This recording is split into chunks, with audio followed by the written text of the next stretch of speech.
Hello students, very much welcome to today's class. Welcome to Lakshya batch of class 12th.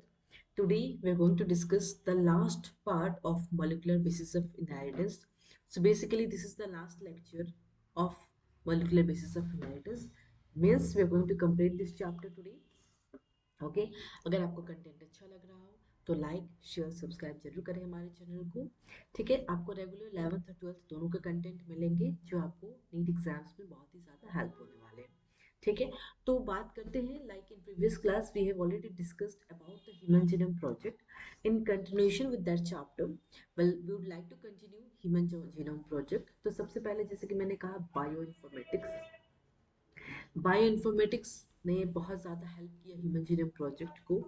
ठीक है, जो data होता है उस डेटा को हम स्टोर कर सकते हैं।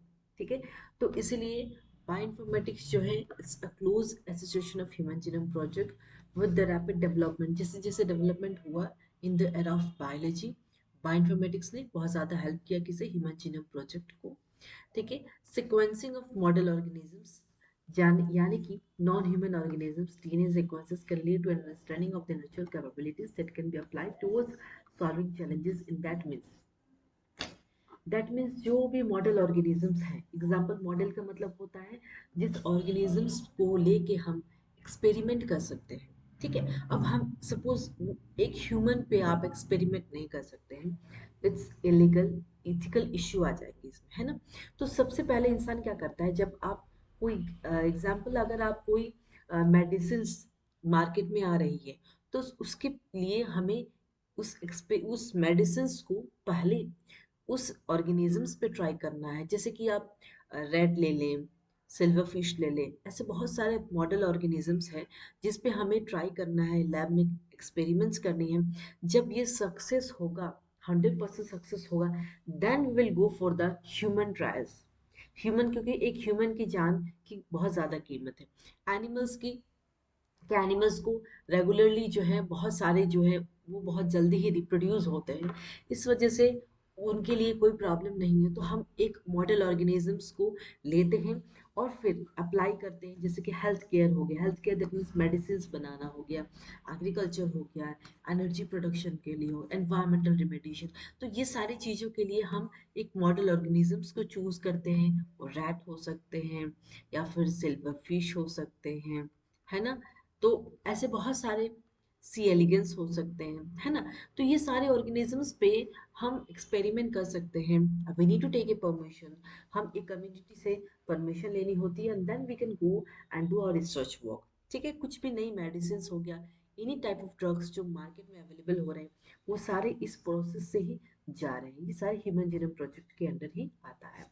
ठीक है, many non human model organisms जैसे कि bacteria, yeast, C elegans, this. ठीक है, तो मॉडल मॉडल ऑर्गेनिजम्स के बारे में ही बताया गया है। क्या है, जैसे कि बैक्टीरिया पे हम काम कर सकते हैं, यीस्ट पे काम कर सकते हैं, सी एलिगेंस पे काम कर सकते हैं, है ना। तो इस तरीके से हम काम करके और एग्रीकल्चर में, हेल्थ केयर में एक बहुत ही अच्छा आई मीन अपना वो डेवलपमेंट देख सकते हैं इन ऑर्गेनिजम्स में काम करके। ठीक है, दैट मीन्स, और मैथडोलॉजीज, इसमें हम क्या क्या मेथड्स इन्वॉल्व होते हैं। पहला क्या है, ESTs, that is express sequence tags. They identify all the genes that express it RNA। That means EST का काम क्या होता है, ये सारे जीन्स को आइडेंटिफाई करता है जो जो जीन्स जो है एज ए RNA एक्सप्रेस करते हैं। Next, sequence annotation, that means sequencing the whole set of genome that contained all the coding and encoding sequences and later assigning different regions in the sequences with functions। that means जो suppose एक gene है, ठीक है, एक gene है हमें मिल रहा है AATTGCCC, है ना। तो इसको हम क्या करेंगे, फुल तरीके से सिक्वेंसिंग करेंगे। सिक्वेंसिंग, जब हम एक जीन को सिक्वेंसिंग करेंगे तो उसमें हमें कोडिंग और नॉन कोडिंग सिक्वेंसेस मिलेंगे। कोडिंग का मतलब होता है जो कोड फॉर प्रोटीन होगा, नॉन कोडिंग मतलब दे आर जंक DNA, वो कोड फॉर प्रोटीन्स नहीं करते, they don't code for any proteins, है ना। तो इस तरीके से हमें कोडिंग नॉन कोडिंग मिल जाने के बाद हमें उसका डिफरेंट रीजन्स, उस जीन के डिफरेंट रीजन्स उस सीक्वेंस में मिल जाएंगे और उसका फंक्शंस भी मिल जाएगा। ठीक है, नेक्स्ट हम बात करते हैं, ये देखिए, तो एक जीन में, दिस इज द जीन, और इस जीन में हमें क्या क्या मिलेगा। और यू कैन से डीएनए में क्या क्या, डीएनए के सेगमेंट्स में हमें क्या क्या मिलता है, कोडिंग मिलेगा, नॉन कोडिंग मिलेगा, कोडिंग मिलेगा, नॉन कोडिंग मिल जाएगा। ठीक है, कोडिंग मतलब हम कहते हैं एक्सॉन्स, इंट्रॉन्स, एक्सॉन्स, इंट्रॉन्स, इस तरीके से हमारा जो जीन है वो अरेंज्ड होते हैं in the segments of DNA. Clear है? तो जो इंट्रॉन्स वाला पार्ट है ये हमें जरूरत नहीं है, because they are the non coding sequence and you can say they are the junk part. इसकी जरूरत नहीं है, तभी तो हमने पढ़ा था कि इंट्रॉन्स की जरूरत नहीं है, तो हमने स्प्लाइसिंग किया था, मॉडिफिकेशंस किया था, कैपिंग किया था, टेलिंग किया था, है ना। तो जाके हमने इंट्रॉन्स को रिमूव किया था और एक्सॉन्स मिला था, and that will code for proteins. तो एग्जाम्पल, सपोज हमने एक डीएनए लिया, डीएनए आइसोलेट किया फ्रॉम अ सैंपल, एक सैंपल ले लिया हमने, उसमें से हमने क्या निकाला, डीएनए को आइसोलेट किया। उसके बाद जैसे आप लोगों को पता है डीएनए की साइज 2.2 मीटर है। अब जब डीएनए की इतनी बड़ी साइज है और हमें एज यू नो, अगर हमें डीएनए का सिर्फ ये पार्ट चाहिए, दिस पार्ट, इस पार्ट को चाहिए, तो हम यहाँ पे क्या करेंगे, कैंची लगाएंगे। They are known as molecular scissor. ठीक है, मॉलिक्यूलर सीजर, ये बायोलॉजी के टर्म से आपको जाना जाता है, इसे हम कहते हैं माइक्रोकुलर सीजर, और you can say restriction end, जो एंजाइम इसको कट करती है उसे कहते हैं रेस्ट्रिक्शन एंटीन्यूक्लियस एंजाइम। तो डीएनए की साइज है हमारी 2.2 मीटर। इतने बड़ा डीएनए की हमें जरूरत नहीं है ना। डीएनए कोइल्ड फॉर्म में रहते हैं, तो हमें ना बहुत ही सिंपल सरल तरीके से एक्सपेरिमेंट करना है, हमें बहुत टफ नहीं जाना है। ठीक है, तो हमें क्या करना है, एक सीजर्स लेके कट कर देने हैं, फिर जो पार्ट ऑफ डीएनए हमें चाहिए उस पार्ट ऑफ डीएनए के लिए हमें एम्पलीफाई करना है। ठीक है, अब ये बताइए, जैसे कि हमने एम्पलीफिकेशन क्यों किया, what's the reason behind that. Suppose example, हम लैब में एक्सपेरिमेंट कर रहे हैं, हमने एक सैंपल से डीएनए को आइसोलेट किया। अब अगर उस डीएनए के अगर हम कॉपीज नहीं बनाए, एम्पलीफिकेशन का मतलब क्या होता है, डीएनए की कई सारे कॉपीज बनाना। अगर हमने कॉपीज नहीं बनाए तो क्या हो सकता है, क्योंकि एक्सपेरिमेंट्स डजंट मीन कि आप हमेशा सक्सेस होंगे, failure will always be there. अगर हम फेल होते हैं तो हमारा तो डीएनए का सैंपल ही गायब है, अब हम कैसे करेंगे, कैसे हमें प्रोटीन मिलेगा, कैसे उस एक्सपेरिमेंट को हम पूरा करेंगे, है ना। तब उस केस में हम क्या करते हैं, जब डीएनए का हमें सैंपल मिल गया, जब डीएनए हमने आइसोलेट कर लिया, उसको हमने क्या किया, एम्पलीफाई कर दिया, दैट मीन्स एम्पलीफिकेशन कर दिया। डीएनए फ्रैगमेंट्स जो छोटे छोटे लेंथ के थे, वराइंग लेंथ के, उसको हमने क्या कर दिया, एम्पलीफिकेशन कर दिया। एम्पलीफिकेशन मतलब बहुत सारे कॉपीज बना दिए, वेरी सिंपल वे में हमने कॉपीज बना दिया, है ना। तो कॉपीज बना दिया डीएनए का, और कॉपीज कैसे बनाया हमने, बाय क्लोनिंग मेथड, जिसको कहते हैं क्लोन किया हमने, और that method is known as PCR, that is polymerase chain reaction. ये जो एक्सपेरिमेंट हम लैब में कंटिन्यू करते हैं, एक बड़ा सा इंस्ट्रूमेंट्स होता है, वहाँ हमें क्या होता है, ये तो मैं बहुत सिंपल वे में बता रही हूँ। जब आप एक्सपेरिमेंट करेंगे तो बहुत ही डिटेल्ड प्रोसेस में आपको करना होता है डीएनए के, I mean polymerase chain reaction को। वहाँ पे अपने DNA, suppose this is a tube, यहाँ पे अपना डीएनए रखा है आपने, है ना। तो उस डीएनए में सिर्फ डीएनए ही नहीं होगा, बहुत सारी चीजें होंगी, है ना, बफर होगा, और बहुत सारी इल्यूशन बफर होता है।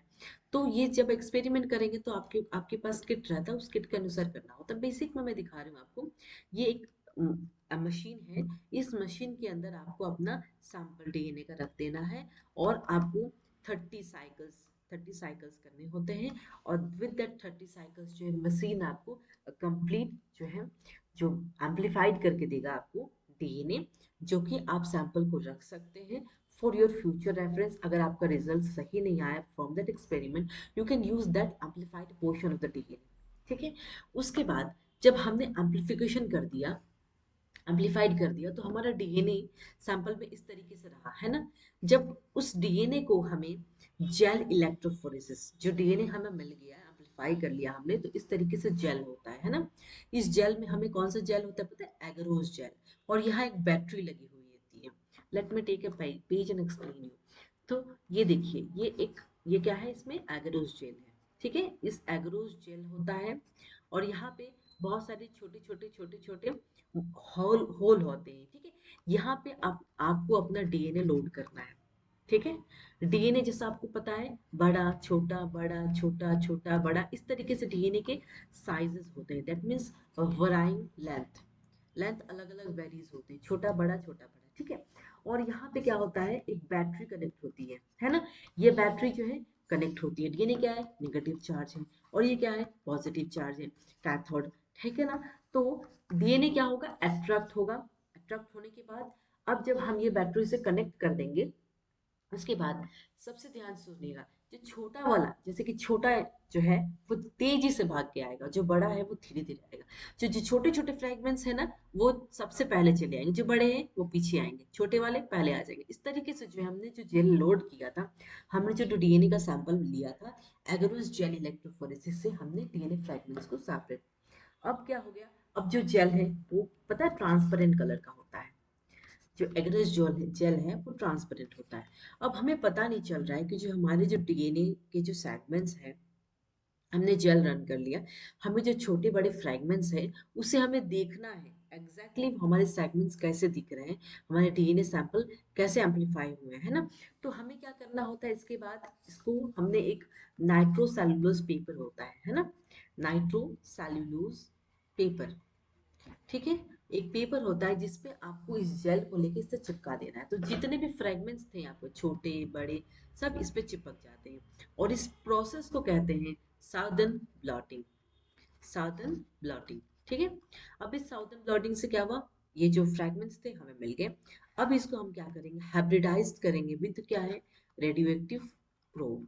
इसको हम क्या करेंगे, लेबल करेंगे, क्योंकि ये हमें दिखेगा नहीं। सबसे पहली बात, ये जो जेल हमने नाइट्रोसेलुलोज पेपर पे जो रखा है, ये हमें दिखेगा नहीं, तो हम इसको साधन डॉटिंग से हमने नाइट्रोसेलुलोज पेपर पे इसको ले लिया है।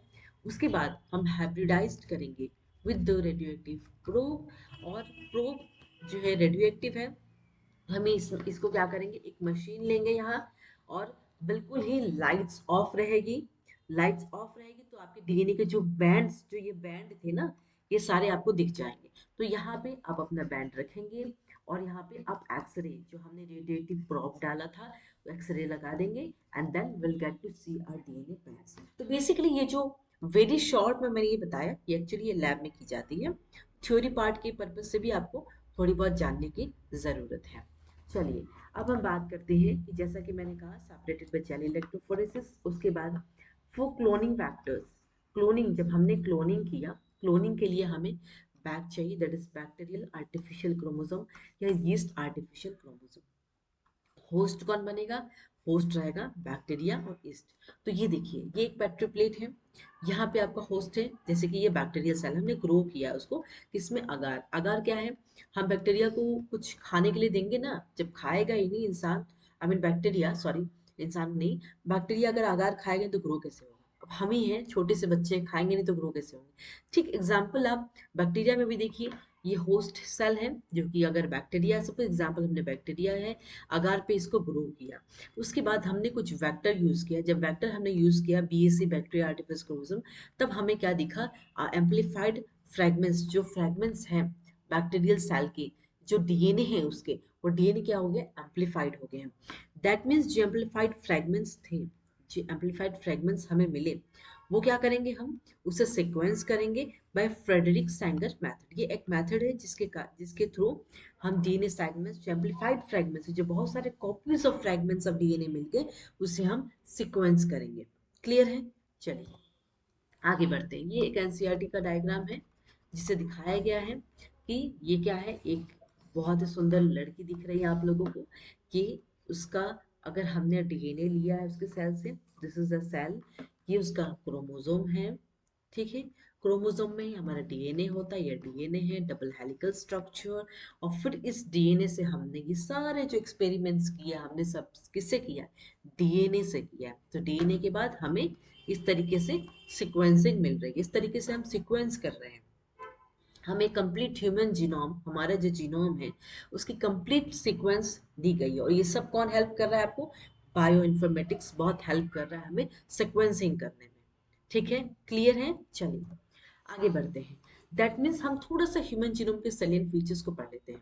सम of the salient observations drawn from human genome project are, human genome contains कितना, 3164.7 मिलियन न्यूक्लियोटाइड बेसेस। और ये कैसे पता चला, ये पता चला ह्यूमन जीनोम प्रोजेक्ट के हेल्प से, और साथ में बायोइन्फॉर्मेटिक्स के टूल्स ने भी हमने हेल्प किया है ह्यूमन जीनोम के इतने सारे बेसिस को जानने में।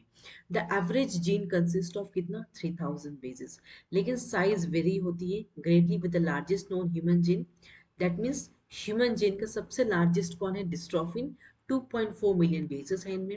एंड टीडीपी जीन जो है स्मॉलेस्ट जीन है, ये थोड़े से इंफॉर्मेशन के लिए कि कौन से जीन स्मॉलेस्ट है और कौन सा लार्जेस्ट जीन है। ओके, कितने नंबर ऑफ जीन्स एस्टिमेटेड है 30,000, मच लोअर, बहुत ही लोअर है प्रीवियस एस्टिमेट से of 80,000 to 1,40,000 genes. Almost all that is 99.9% जो न्यूक्लियोटाइड बेसेस है वो एग्जैक्टली सेम है सारे पीपल में। तो डिफरेंसेस क्या होती है, जो हमारा हमारा डीएनए का सेगमेंट है ना, डीएनए सेगमेंट है सपोज ए टी जी सी, तो सिर्फ 0.1 के डिफरेंसेस है, उसको कहते हैं टैंडम रिपीट्स, है ना। ठीक है, तो कितने तरह के ये जो जीन्स है हमारा न्यूक्लियोटाइड बेसेस है वो एग्जैक्टली सेम है, सिर्फ 0.1% जो है उसको कहते हैं, उसको क्या कहते हैं वो अभी आगे बताने वाले हैं। ठीक है, जो फंक्शंस है वो अननोन है और फॉर अवर 50% ऑफ जीन के लिए फंक्शंस अननोन है। Less than 2% of the genome, सिर्फ 2% से एकदम कम जो जीनोम है वो कोड करते हैं किसके लिए, प्रोटीन्स के लिए। ठीक है, जो रिपीटेड सीक्वेंसेस हैं make up way large portion of the human genome. हमारे जो ह्यूमन जीनोम है उसके जो सीक्वेंसेस हैं वो रिपीट करती है, सपोज एटीजीसी इस तरीके से रिपीट करती है एंड वही बनाती है एक large portion of human genome को। That means chromosome 1 has most genes जिसको कहते हैं 2968 and the Y has the fewest. That means chromosome 1 को कितने जीन्स है इतना और वाई है फ्यूएस्ट, ठीक है 20। साइंटिस्ट ने आइडेंटिफाई किया कि 1.4 मिलियन लोकेशंस जहाँ पे single base DNA differences occur होता है ह्यूमंस में, और उसी को कहते हैं SNPs, that is single nucleotide polymorphism. इसको भी बताएंगे विद हेल्प ऑफ डायग्राम। मेरे कहने का मतलब है जैसे कि हम सारे ह्यूमंस में जो है न्यूक्लियोटाइड बेसेस ही प्रेजेंट है 99.9, सिर्फ जो 0.1% के डिफरेंसेस के कारण हम दोनों की जो डीएनए है, मेरा डीएनए किसी से भी नहीं मिलेगा। तो इसी वजह से हम जो भी जितने भी डॉक्यूमेंट्स आप करते हो, आधार बनवाते हो, पैन बनवाते हो ना, आपका फिंगरप्रिंटिंग क्यों लेता है, क्योंकि मेरा फिंगरप्रिंटिंग जो है सामने वाले से नहीं मिलेगा, और वो नहीं मिलेगा डिफरेंसेस का रीजन क्या है, वो 0.1% is because of the SNPs, that is single nucleotide polymorphism। that means एक इंसान का डीएनए दूसरे इंसान से डिफर सिर्फ इसीलिए करता है ये SNPs के कारण, that is single nucleotide polymorphism। they are pronounced as SNPs। this information promises to revolutionize the process of finding chromosomal locations for disease associated sequence tracing। okay, तो इस तरीके से जो हमारा डीएनए है, डीएनए फिंगरप्रिंटिंग है, और इसके बाद ही पढ़ने वाले हैं डीएनए फिंगरप्रिंटिंग के बारे में। एसएनपी सिंगल न्यूक्लियोटाइड पॉलीमॉर्फिज्म्स क्यों है, 0.1% का न्यूक्लियोटाइड डिफरेंसेस के कारण एक इंसान दूसरे का जो डीएनए फिंगरप्रिंटिंग है बिल्कुल ही अलग हो जाता है। तो इसके बारे में डिटेल्स जो है हम डीएनए फिंगरप्रिंटिंग में डिस्कस करेंगे। ओके, तो suppose this is the genes. Okay, तो ये दिख रहा है आपको एटीजीसी रिप्रोडक्टिव डीएनए है। उसके बाद जैसा कि आप लोग जानते हैं ये कोडिंग होगा, ठीक है, फिर ये नॉन कोडिंग होगा, फिर ये कोडिंग होगा, फिर ये नॉन कोडिंग होगा, है ना। नॉन कोडिंग दैट मीन्स उसको कहेंगे जंक डीएनए या प्रोटीन या नॉन कोडिंग डीएनए। तो ध्यान रखिएगा ये जो रिपीटेटिव डीएनए हो रही है नॉन कोडिंग डीएनए, है ना, और ये क्या है, कोड हो रहा है, कोड फॉर क्या, प्रोटीन के लिए, है ना। तो इस तरीके से ये जो सीक्वेंस दिख रहा है आपको एटीजीसी क्या हो रहा है, रिपीट हो रहा है। ये सीक्वेंसेस क्या हो रहे हैं, रिपीट हो रहे हैं। और सिर्फ डिफरेंस क्या है, difference at only one single base. Suppose हमने ये जो सीक्वेंस लिया आपने डीएनए, आप देखिए चारों सीक्वेंसेस में थोड़ी भी डिफरेंसेस कहाँ है, सिर्फ यहाँ पे ए की जगह टी की जगह जी की जगह सी, बाकी सारे जो है सीक्वेंसेस सेम है। सिर्फ ये डिफरेंसेस के कारण मेरा डीएनए फिंगरप्रिंटिंग और सामने वाले का डीएनए प्रिंटिंग जो है अलग है, जिसकी वजह से जितने भी क्राइम सीन्स होते हैं, रेप हो गया, मर्डर हो गया, एनी काइंड ऑफ, जैसे कि या क्या बोलते हैं, पेरेंट्स, फादर का नाम अगर किसी किसी ने मिसप्लेस कह दिया कि हम ये मेरा बच्चा नहीं है, तो फिर डीएनए फिंगरप्रिंटिंग कराई जाती है उस बच्चे की और बाप पिता की। तो जब डीएनए फिंगरप्रिंटिंग देखा जाता है तो सीक्वेंसेस के कारण, ये नॉन टैंडम रिपीट्स के कारण पता चल जाता है कि वो बच्चा जो है उसी फादर का ही है। तो ये देखिए, ये लोग position 1, position 2, position 3, position 4। So this is single nucleotide polymorphism. Polymorphism मतलब मेनी फॉर्म्स, बहुत सारे फॉर्म्स में प्रेजेंट है। तो this is all about the SNPs. Okay, अब हम बात करेंगे डीएनए फिंगरप्रिंटिंग, आज का बहुत इंपॉर्टेंट टॉपिक। डीएनए फिंगरप्रिंटिंग का मतलब दे हैव 0.1% ऑफ जीनोम और this much differences. That means जो मैंने एसएनपीज बोला, सिंगल न्यूक्लियोटाइड पॉलीमॉर्फिज्म, उसमें कितना डिफरेंसेस है, 3 इंटू 10⁶, बहुत माइनर 0.1 डिफरेंसेस है। ठीक है, उस डिफरेंसेस के कारण one person is deferred from other in case of the DNA fingerprinting. ठीक है, the differences occur not only in genes but also in repetitive DNA. That means इस जीन्स में दिख रहा है आपको रिपीट कर रहा है डीएनए, तो डिफरेंसेस कहाँ राइज हो रहे हैं, रिपीटेटिव डीएनए जहाँ फॉर्म हो रहे हैं वहां पे ये डिफरेंसेस हमें दिख रहा है। DNA fingerprinting involves identifying differences in some specific regions of DNA sequence called as repetitive DNA. That means ये जो डीएनए रिपीट हो रहा है, कितनी बार रिपीट हो रहा है, इस रिपीट से ही हमें पता करना होगा डीएनए फिंगर प्रिंटिंग के बारे में। ये देखिए लिखा है यहाँ पे, identifying differences in some specific regions. पूरे डीएनए सीक्वेंसेस में नहीं देखेंगे, जहां पे रिपीट हो रहा है, रिपीटेटिव डीएनए आ रहे हैं, वहीं पे हमारा डीएनए फिंगरप्रिंटिंग देखेंगे और वहीं पे जो है डिफर करेगा विद डिफरेंट इंडिविजुअल। ओके, ये देखिए, this repetitive DNA are separated from bulk genomic DNA as different peaks during density gradient. तो ये जो रिपीटेटिव डीएनए है, अब हमें इसकी जरूरत है। हमें कोडिंग पार्ट की जरूरत नहीं जो प्रोटीन के लिए कोड करे, जो हमारे रिपीटेटिव डीएनए है, अब हमें इसकी जरूरत है क्या करने, क्या जानने के लिए, डीएनए फिंगरप्रिंटिंग को। तो हमें जंक डीएनए, जो डीएनए नॉन कोडिंग हो रहा है, ये हमें जरूरत पड़ेगी हमें डीएनए फिंगरप्रिंटिंग के बारे में जानने के लिए। तो हमें क्या करना है, रिपीटेटिव डीएनए को लेना है, सेपरेट करना है, ये पूरा, ये जो डीएनए है, इतनी बड़ी जो स्ट्रैंड है, उसमें से हमें कौन सा पार्ट लेना है, सिर्फ junk DNA part, the repetitive DNA part. ठीक है, वो पार्ट हमें लेके निकाल के and then we have to centrifuge it. जब सेंट्रीफ्यूज करेंगे, जो हैवी पोर्शन होगा वो नीचे सेटल हो जाएगा, जो लिक्विड जो जो हल्का होगा वो ऊपर आ जाएगा, है ना। तो इस तरीके से ये देखिए हमें इस तरीके का पिक मिलेगा। बल्क डीएनए होगा वो हर इंडिविजुअल्स में सेम है। दैट मीन्स एक डीएनए पे एक डीएनए पे जितने भी सीक्वेंसेस होंगे वो बाकी सारे इंडिविजुअल्स पे सेम होंगे, न्यूक्लियोटाइड बेसिस। लेकिन डिफरेंसेस कहाँ होगा, जहाँ रिपीटेटिव डीएनए, जहाँ पे जंक डीएनए, वहां पर डिफरेंसेस होगा। तो एक इंडिविजुअल दूसरे से वहीं पर डिफरेंसेस होते हैं in the case of repetitive DNA. तो जो बल्क डीएनए है वो तो सारे इंडिविजुअल्स में सेम होंगे, लेकिन जो रिपीटेटिव डीएनए है या आप कह सकते हैं सैटेलाइट डीएनए, वो डिफर्ड हो रहा है in all individual and it is use for DNA fingerprinting. और ये दो टाइप्स के हैं जो पढ़ने वाले हैं। और यही रिपीटेटिव डीएनए जो है कितने बार रिपीट्स हो रहा है, क्राइम सीन में देख सकते हैं हाँ कि इस सस्पेक्ट से ही मिलता है कि नहीं, कितने बार रिपीटेटिव डीएनए मैच हो रहा है, सेम हो जा रहा है। तो उसकी वजह से हम रिपीटेटिव डीएनए को डीएनए फिंगरप्रिंटिंग के लिए यूज कर सकते हैं। चलिए आगे बढ़ते हैं। Satellite DNA is classified into following categories. किस बेसिस पे, बेस का कंपोजिशन। ठीक है, ये देखिए कितनी बेजेस है, 1 2 3 4 5 6 8 बेजेस है। और लेंथ, इसकी लंबाई कितनी है, और रिपीटेटिव कितनी बार रिपीट किया है वो सीक्वेंस। ये देखिए सेम सीक्वेंस 3 बार रिपीट किया, 1 2 3। तो नंबर ऑफ रिपीट्स के ऊपर भी डिपेंड करता है सैटेलाइट डीएनए। ठीक है, तो नंबर ऑफ रिपीट्स हो गया, लेंथ ऑफ सेगमेंट, लंबा कितना है वो सेगमेंट, और बेस की कंपोजिशन क्या है। ठीक है, तो ये on the basis of this two types of satellites DNA पाए जाते हैं। ऑन द बेसिस ऑफ क्या, बेस की कंपोजिशन, कितने टाइप्स ऑफ बेसेस हैं, डीएनए के सेगमेंट्स कितने लंबे हैं, और रिपीटेटिव डीएनए कितने हैं। ठीक है, तो पहला है क्या, VNTR, that means variable number of tandem repeats.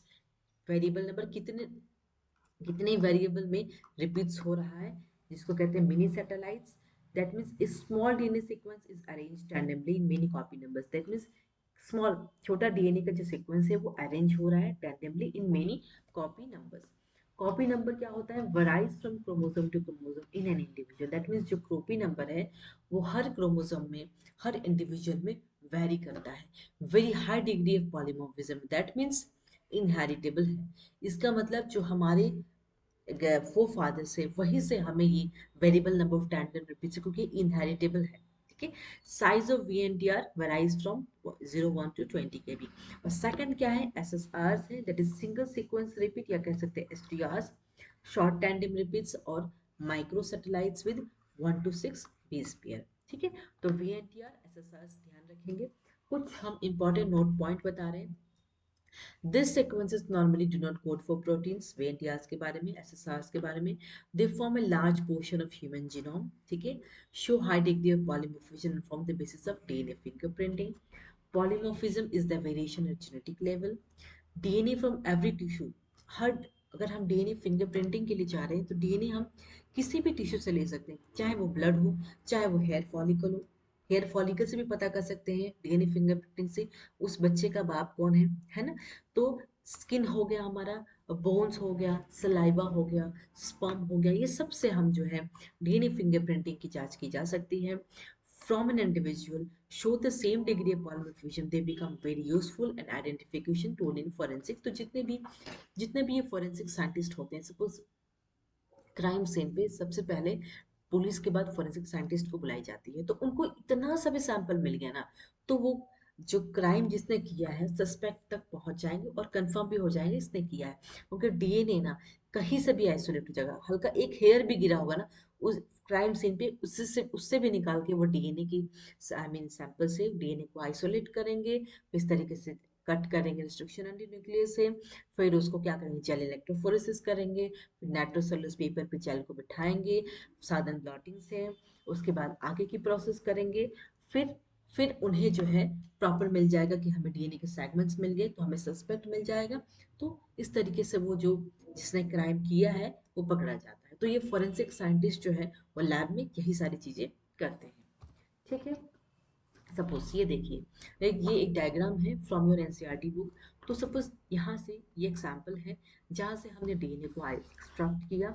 जब हमने डीएनए को एक्सट्रैक्ट किया इस तरीके से हमारा डीएनए मिला। डीएनए का साइज बहुत लंबा होता है तो हमें इतनी बड़े डीएनए के साइज की जरूरत नहीं है। So what we can do is we have to cut with the help of restriction digest करवाया। तो हमें जब हमने कट किया ना तो देखो छोटा बड़ा इस तरीके से पोर्शंस मिलेंगे हमें। उसके बाद जैसे कि मैंने ऑलरेडी एक्सप्लेन किया है इलेक्ट्रोफोरेसिस करेंगे, जेल इलेक्ट्रोफोरेसिस। तो हमने क्या किया, एग्रोस जेल पे हमने अपने डीएनए को लोड कर दिया है। जब डीएनए को लोड कर दिया तो डीएनए नेगेटिव होता है और ये कैथोड पॉजिटिव। तो नेगेटिव से पॉजिटिव की ओर जो डीएनए की जो सेगमेंट्स है जो हमने लोड किया वो रन करेंगे। जो छोटे सेगमेंट्स वो पहले आएंगे और जो बड़े सेगमेंट्स है वो ऊपर रह जाएंगे। सपोज एग्जाम्पल मैंने एक सेगमेंट लिया है AKTTGGC, ये कंप्लीमेंट्री होंगे टू VNTR। दैट मीन्स जो डीएनए सेगमेंट्स हमें मिल रहा है लोड कर रहे हैं उसका कॉम्प्लीमेंट्री सेगमेंट्स कहाँ मिलेगा, VNTR के पास। तब हम उसको क्या करेंगे, रेडियो एक्टिव प्रोब के साथ लेबल कर देंगे। और लेबल करने के बाद हम क्या करेंगे, उसे इस जेल को उठा के हमने क्या किया, ट्रांसफर किया एक मैम्ब्रेन को। तो मैम्ब्रेन का नाम क्या है, नाइट्रोसेलुलोज मैम्ब्रेन। उस मैम्ब्रेन पे ट्रांसफर करने की प्रोसेस को क्या कहते हैं, साधन ब्लॉटिंग। साधन ब्लॉटिंग करने के बाद हम हाइब्रिडाइजेशन कर रहे हैं, डीएनए का हाइब्रिडाइजेशन कर रहे हैं विद द हेल्प ऑफ क्या यूज कर रहे हैं, रेडियो एक्टिव लेवल प्रोब हाइब्रिडाइज्ड कर देंगे। यही वाला प्रोसेस है, रेडियो एक्टिव प्रोब लेबल कर देंगे। उसके बाद दिख रहा है आपको एक बक्से में रख देंगे इसको। उसके बाद हम जब उस पर एक्सरे देंगे तो हमारा इस तरीके से हमें डीएनए के फ्रेगमेंट्स मिल जाएंगे। ठीक है, तो ये डीएनए बेसिकली हमें जो हमें डिजायर्ड डीएनए की जरूरत है, हमें ये डीएनए के सेगमेंट्स मिल गए हैं। क्लियर है, चलिए आगे बढ़ते हैं। तो ये देखिए एग्जाम्पल, सपोज ये तो डायग्राम हो गया। अब हम देखते हैं कि ओके,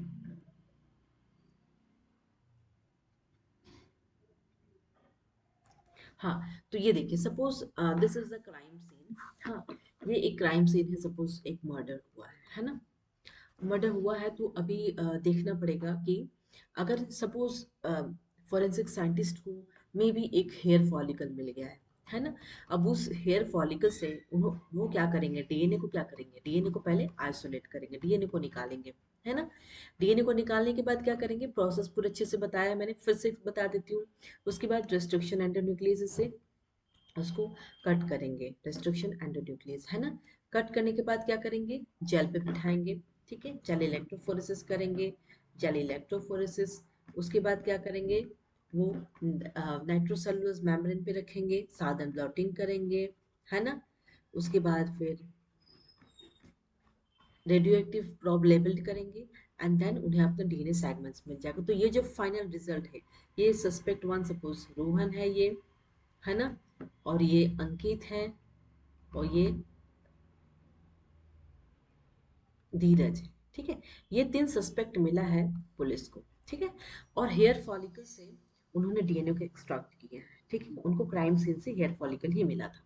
अब सस्पेक्ट वन में देखिए आप, सस्पेक्ट वन में देखिए डीएनए के आई मीन आपको क्राइम सीन पे जो डीएनए मिला है, उस डीएनए के सेगमेंट से आपको suspect one, suspect two, suspect three से मिलाना है। देखिए पहला सस्पेक्ट को देखिए, डीएनए मिल रहा है, देखिए नहीं मिल रहा है ना। देखिए कहाँ है डीएनए के सेगमेंट्स, कहाँ नहीं मिल रहा है। दूसरा पे देखिए, दूसरा का देखिए बिल्कुल ही सिमिलर है, बिल्कुल ही क्राइम सीन के जो डीएनए के सीक्वेंस है, जो हमें जीन आई मीन डीएनए के फ्रेगमेंट्स मिले हैं, सस्पेक्ट टू से बिल्कुल ही मिलते हैं। दैट मीन्स क्राइम सीन पे कौन प्रेजेंट था, सस्पेक्ट टू प्रेजेंट था। आप देख रहे डीएनए के सेगमेंट्स बिल्कुल ही सेम जगहों पे है ना। तो दैट मीन्स हम कह सकते हैं कि अंकित ने जो है इस मर्डर को किया था, बिकॉज वो मर्डर के टाइम पे वहीं पे प्रेजेंट था। तो पुलिस इसको उठाएगी और फिर इससे सारी डिटेल्स जो है लेगी, क्योंकि सस्पेक्ट वन और सस्पेक्ट थ्री जो है ये लोग निर्दोष है, इनसे सेगमेंट्स नहीं मिला है ना। तो दो तीन सस्पेक्ट मिलते हैं, उनमें से एक जरूर मिल जाता है। तो फोरेंसिक साइंटिस्ट लैब में बैठ के यही वाला काम करते हैं। ठीक है, तो ये आपके एनसीईआरटी बुक में दिया हुआ है 10 डायग्राम। तो इस डायग्राम में आप देख सकते हैं कि क्रोमोसोम 7, क्रोमोसोम 2, क्रोमोसोम 16, 3 क्रोमोसोम्स हैं। तो इस पे आपको क्या देखना है, नंबर ऑफ टैंडम रिपीट्स देखना है। तो कितनी बार रिपीट्स कर रहे हैं क्रोमोसोम 7, ऊपर वाला क्या है मैटरनल माँ का क्रोमोसोम, एंड द नीचे वाला क्या है पैटर्नल क्रोमोसोम। तो ये देखिए 3 है, ये 4 है, 1 2 3, 1 2 3 4। Similar in case of chromosome 2 पे देख रहे हैं तो कितने रिपीट्स है 8, एंड मैटरनल का और पैटर्नल के केस में 7 है। क्रोमोसोम 16 के बारे में देखा जाए, you can count those repeats, कितने नंबर ऑफ रिपीट्स आ रहे हैं, उसी की बेसिस पे हम डीएनए फिंगरप्रिंटिंग को कर सकते हैं। सो 1 2 3 4 5, इसमें 5 है और इसमें आप काउंट करेंगे तो 10 है। Similar in case of paternal के केसेस में भी देखिए, काउंट करके ऑलरेडी मैंने लिखा हुआ है, आप काउंट करके देखिए। ये जो टेंडम रिपीट्स है, इसी से हम डीएनए फिंगरप्रिंटिंग्स निकाल सकते हैं। बिकॉज जैसा कि मैंने कहा रिपीटेटिव डीएनए और यू कैन से जंक डीएनए जो पोर्शन कोड नहीं कर रहा है फॉर द प्रोटीन। ठीक है, तो ये देखिए अगर हम एक्सपेरिमेंट देखें, ये डीएनए क्राइम सीन से, क्राइम सीन से जो डीएनए मिला है हमें, नंबर ऑफ टैंडम रिपीट्स ये देखिए, क्रोमोसोम 7 2 16। तो अब हम इसे क्या करेंगे, एम्पलीफाइड कर देंगे। और एग्जाम्पल हम लेते, ये क्राइम सीन का है और ये दो दो बच्चे हैं या दो लोग हैं जिन्होंने क्राइम करने का आई मीन हो सकता है। तो एग्जाम्पल हमने अंकित ले लिया और ऋषि ऋषि ले लिया। ठीक है, तो ये दो लोग हैं जो क्राइम कर सकते हैं, सस्पेक्ट हैं from the police point of view. तो उन्होंने क्या किया, जो क्राइम सीन है वो सबका उन्होंने एम्पलीफाइड फ्रेगमेंट्स किया, जेल को सेपरेट किया और डीएनए फिंगरप्रिंटिंग, जब डीएनए फिंगरप्रिंटिंग किया तो उन्होंने उनको ये जो सेगमेंट्स मिला, ये देखिए, ये दिख रहा है आपको, ए का डीएनए बिल्कुल भी मिल नहीं रहा है क्राइम सीन से। लेकिन आप बी को देखिए, ऋषि का देखिए बिल्कुल ही सिमिलर है। देखिए red red, yellow yellow yellow, blue blue. तो सेम जगहों पे हमें डीएनए के, that means same number of tandem repeats हमें बोथ बी में मिला है, सी में मिला है। दैट मीन्स क्राइम सीन के जगह पे ऋषि वॉज प्रेजेंट, तो ऋषि ने किया है ये क्राइम। क्लियर है। तो इस तरीके से फॉरेंसिक साइंटिस्ट जो है नंबर ऑफ टैंडम रिपीट्स को देखते हैं कि कितने रिपीटेटिव डीएनए हैं, उसको निकाल के फ्रॉम टोटल जीनोम से वो रिपीटेटिव पार्ट को निकाल के उसी पे काम करते हैं, एंड देन वहां से वो डीएनए फिंगरप्रिंटिंग को निकालते हैं, एंड देन सस्पेक्ट है, सस्पेक्ट से मैच करते हैं। मैच करने के बाद जिससे मैच हो गया तो वही जो है उस वही कल्प्रिट है। ठीक है, चलिए अब हम बात करते हैं प्रैक्टिकल एप्लीकेशंस। प्रैक्टिकल एप्लीकेशंस की बात करें तो पैटर्निटी मैटरनिटी मतलब जैसे कि किसी प्रॉपर्टी वगैरह का चीज हो रहा है, प्रॉपर्टी विरोध हो रहा है, तो माँ ने कहा कि ये आपका, अपने उसके हस्बैंड को कि ये आपका बच्चा है, बट हस्बैंड ने कहा कि नहीं ये मेरा बच्चा नहीं। तो इन दैट केस जो है वो she can file A case, legal case against him that it's his son और डॉटर। तो उसे क्या करना होगा, जब वो फाइल होगा केस तो कोर्ट में क्या आदेश देगा उसे, डीएनए फिंगरप्रिंटिंग। जब डीएनए फिंगरप्रिंटिंग कराएंगे, अगर मैच हो गई तो दैट मीन्स वो केस जीत गई और वो बच्चा किसका है, उसी का है। क्रिमिनल आइडेंटिफिकेशन, किसी तरह को कोई क्राइम हो रहा है उसके केस में डीएनए फिंगरप्रिंटिंग। और फॉरेंसिक्स के और पर्सनल आइडेंटिफिकेशन, खुद की आइडेंटिफिकेशन के लिए भी डीएनए फिंगरप्रिंटिंग यूज होती है। और father of Indian DNA fingerprinting कौन है, लालजी सिंह एंड वीके कश्यप। ओके, अब हम थोड़ा सा स्टेप्स ऑफ डीएनए फिंगरप्रिंटिंग जो हमने बताया आपको, उसी को मैंने लिखा है ना। पहले हमने डीएनए को आइसोलेट किया, उसके बाद डीएनए का जो सेगमेंट्स है वो काफी बड़ा होता है, उसको हमने कट किया with the help of restriction endo nucleus. ठीक है, कटिंग के बाद हमने डीएनए को सेपरेट किया बाय जेल इलेक्ट्रोफोरेसिस। उसके बाद हमने ब्लॉटिंग किया, ट्रांसफर किया, जो डीएनए फ्रेगमेंट्स हमें मिल गया एक मेम्ब्रेन पे ट्रांसपोर्ट किया, जिसको कहते हैं नाइट्रोसेलुलोज मेम्ब्रेन या नायलॉन मेम्ब्रेन। जिसका प्रोसेस है, ऐसे थोड़ी ना ट्रांसफर हो जाएगा, एक प्रोसेस होता है, एक बड़ी किट होती है। प्रॉपर तरीके से इस एक्सपेरिमेंट को करेंगे, दैट इज साधन ब्लॉटिंग, तब जाके हमारे जो डीएनए के सेगमेंट्स है वो ट्रांसफर हो गया इन द मेम्ब्रेन। उसके बाद हम हैप्टिडाइज करेंगे लेबल्ड वीएनटीआर प्रोब से, जिसका मतलब हमें कंप्लीमेंट्री स्ट्रैंड, जो रिपीटेटिव डीएनए था उसका हमें कंप्लीमेंट्री स्ट्रैंड से हाइब्रिडाइज्ड करना है। उसके बाद जो हाइब्रिडाइज्ड डीएनए फ्रैगमेंट्स हमने यूज किया, उसको डिटेक्ट करना है बाय ऑटो रेडियोग्राफी, कि जो लेबल्ड प्रोब होगा और जो रिपीटेटिव डीएनए हमें मिलेगा उसका एग्जैक्ट कंप्लीमेंट्री सीक्वेंस हमें मिलेंगे तो बाइंड कर जाएगा, है ना। इस तरीके से बाइंड कर जाएगा, फिर हम उसे ऑटो रेडियोग्राफी एक्सरे लाइट के थ्रू हम अपने सेगमेंट्स को देख सकते हैं। क्लियर है? So these are all the steps of DNA fingerprinting. तो मोलिकुलर बेसिस ऑफ इनहेरिटेंस का जो चैप्टर है वो कंप्लीट हुआ। अब हम डिस्कस करेंगे next chapter in the next class with the very new chapter. So आपको कोई भी डाउट हो तो आप कमेंट सेक्शन में कमेंट कर सकते हैं। So we will meet you in the next class. Thank you all of you, bye bye.